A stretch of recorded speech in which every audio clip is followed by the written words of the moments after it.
So I think there is a Kappa Zoan devil fruit out there somewhere. I think this is a mythical Zoan fruit, and I believe its name is going to be the turtle fruit mythical model Kappa. The reason why I think this is because we have seen Kappas be referenced before in the series and in the franchise at large. And my reasoning behind this is that if the characters within the story of One Piece know what a Kappa is, that must mean that the myth of the Kappa exists in the One Piece world. And we've gone over this in a few videos, and spoilers for Elbaf, by the way, but we have gone over that people in One Piece know what a Cerberus is. And a Cerberus has been referenced multiple times, only for the Cerberus to actually exist in the form of Figurlin Shamrock's sword later in Elbaf. We have gone over that people know what a Gorgon is based on the mythos being portrayed about the Boa's sisters' individual powers. And we have gone over that a Nidhogg most likely exists because the children of Elbaf have nightmares about the creature, and then that creature turned out to be the devil fruit that belongs to Loki. So I say all this to say, if a mythical creature is being referenced, that mythical creature does exist, most likely in the form of a devil fruit within the world of One Piece. Now, with that being said, when talking about Kappas, Kappas have a very interesting history throughout the franchise of One Piece, because the first time that we see a Kappa being referenced in a character is actually in a movie, because on March 5th of 2005, One Piece Baron Omatsuri and the Secret Island was released. Within that movie, we have DJ Kappa of the Red Arrow Pirates. DJ Kappa has the ability to spawn these weird light plates on his head and fire them off as explosives. And they can also just float freely in the air. It's very strange. But the reason why I think this movie in particular is super important, and I believe we talked about this before, is because this is the first time in which you have a central antagonist controlling a bunch of minor antagonists who act as drones. Because the scary part about this movie is that no one other than the Baron himself is actually real. All members of the former Red Arrow Pirates that you see in this movie are simply manifestations created by the monster plant known as Lily. This is very important to the canon of One Piece because I think this movie might have been the testing ground or the inspiration for a lot of arcs that we see in One Piece after the release of this film. Because when you look at Thriller Bark, it's very similar, in which all the drone characters are zombies being controlled by the powers of the Shadow Fruit. Their loyalty forged by the abilities of the Shadow Fruit. You then see this in Dressrosa, in which all the toys are constructs made by the Hobby Fruit after Sugar touches someone, and their loyalty is forged by the abilities of the Hobby Fruit. And even before that, in Punk Hazard, you can say we've seen this as well, because all the people on that island who are weird mythical creatures are actually people experimented on by the Op Fruit, but have their loyalties instilled in Caesar Clown based on Caesar Clown's charisma. So in various ways, you have seen the theme of this movie be present in the various canonical arcs of One Piece. And it's even more interesting when you consider that Lily might not even be an impossibility in One Piece, but that's for another time.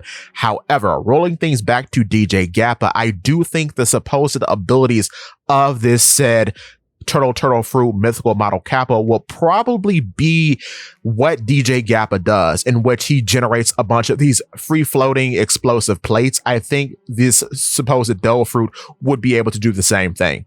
Now, moving on, a year after this movie is released, we have a One Piece TV special called One Piece Theater 5 Monster Time, in which Sanji, called Sanzara in this special, is actually a Kappa, as all the Straw Hats up to Robin are monsters. And we've discussed Robin being a Gorgon before in another video. But the funny thing about Robin and Sanji in this whole setup is that they are the only two monsters that haven't had any sort of devil fruit representation within the story of One Piece, or animal representation for that matter, because we've had mermaids in the story before. Nami is a mermaid. We've had minotaurs in the story before in various forms. We have Dalton, we have Minotauros, we technically have Kaku, we've had centaurs before in the form of the various people on Punk Hazard, as well as Zoan fruit users like Jack. We've had dragons before in a variety of different ways because we have a whole dragon fruit family, and most of them are drakes, and Luffy in this special is a dragon, but he is a drake because he doesn't have any wings. And we recently got Loki, who is an actual dragon in the story of One Piece. And of course, with Chopper, who is a kraken, we actually have a real animal that is a kraken in One Piece, and we meet him in the journey to Fishman Island, and his name is Surimi. And we know, based on his whole past that Hody Jones brings up, that there are more Krakens just out there in the world, so he has an extended family.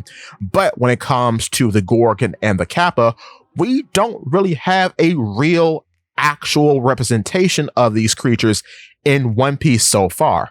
So that's why I think we're probably going to see a real Kappa in the form of a devil fruit in later parts of the story, as well as a Gorgon. But moving on from that, we come to our final example. That's actually the first canonical example. However, I have to give an honorable mention to Peckham of the Big Mom Pirates. In being the only Zoan in the entirety of the organization, he establishes that turtle fruits actually exist because he is the user of the turtle fruit.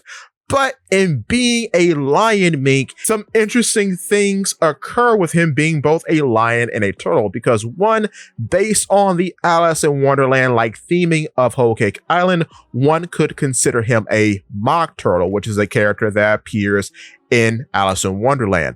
However, and also being a lion turtle, he could be a weird variant of a Tarask, which is a lion turtle creature found in D&D. So I could see both of those being thematically relevant to Peckham's. But in talking about an actual representation of a Kappa in One Piece, we come to Kawamatsu. And spoilers for Wano. However, Kawamatsu is a Japanese pufferfish fishman whom was stranded on Wano in his youth. His mother told him to tell people that he was a Kappa because of the persecution that fishmen faced all over the world. But in knowing that the Kappa exists, establishes the legend of the Kappa in One Piece. Now, based on Kawamatsu being such an important character in being one of the 9 Scabbers and now being the daimyo of Hakumai, I could believe that this fruit is somewhere out there in the world. And if someone encounters a person with that fruit and also knows Kawamatsu, they'll probably think of Kawamatsu as they're meeting this person. So I could believe these two things could be linked together in some way. Now, in terms of who could have the turtle fruit mythical model Kappa, I have a very funny idea. You see, in the mythos of the Kappa, they are obsessed with cucumbers, favoring them over all foods. In One Piece, we have a character obsessed with cucumbers, and her name is Krakoa. Krakoa is the fake Robin of the fake Straw Hat crew that we see in the Return to Zabodi Archipelago arc. She was taken away by Cypherpole agents, but throughout the arc, she is shown to have an obsession with cucumbers, and they canonically are her favorite food, even though her name is related to chocolate. So that's very strange. But yes, in the Vivricard One Piece Visual Dictionary, it is revealed that her favorite foods are cucumbers. And this is the only cucumber-related character in the story of One Piece that I know of. So I could see it being very funny and very likely that at some point she stumbles upon the turtle fruit mythical model Kappa and eats it, and then she becomes even more obsessed with cucumbers because of the effects of the fruit, presumably. So I think that'd be very funny. Which in a way brings us back to that whole Monster Time TV special in which Sanji and Robin were the only two monsters who haven't had their monster personas be presented in the form of a devil fruit or an animal in the canonical series of One Piece. So it all comes back around in some way, presumably, if this is the case, which it would be very funny if it is. However, with that being said, if you are liking the content so far, hit the like button. And if you want to see more content from me, hit the subscribe button followed by that bell so you never miss a video. On top of that, please hit the hype button because it helps somehow. With that being said, give me your thoughts and tell your friends about Polypede Rex.